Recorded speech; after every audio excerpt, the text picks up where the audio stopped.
வள்ளற் பெருமான் அவருடைய காலத்திற்கு பிறகு அவரை எல்லாரும் வடலூர் வள்ளலார் வடலூர் வள்ளலார்னு கூப்பிடுறாங்க. ஆனா அவர் இருந்த காலத்திலே எப்போதுமே சிதம்பரம் ராமலிங்கம், சிதம்பரம் ராமலிங்க அடிகள்னா கையெழுத்து போடுவார். நீங்க அவருடைய எந்த டாக்குமெண்ட் வேணா எடுத்து போடுறதை பாருங்க, சிதம்பரம் ராமலிங்கம்னு மட்டும்தான் அவர் கையெழுத்து போட்டிருப்பார். அவர் காலத்திற்கு பிறகு அவரை மக்கள் பக்தர்கள் வடலூர் வள்ளலார்னு கூப்பிட ஆரம்பிச்சிட்டாங்க. நான் ஒரு தரம் யோசிச்சேன், ஆஹா நம்மளையும் கைலாசா நித்யானந்தா கைலாசா நித்யானந்தான்னு கூப்பிட ஆரம்பிச்சிருவாங்களே.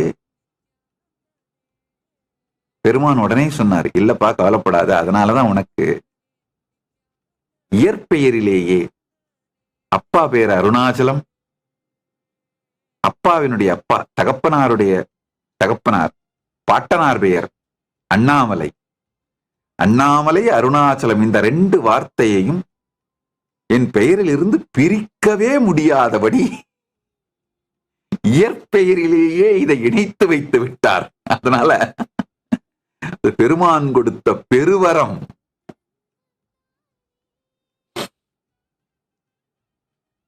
எக்காலத்தும்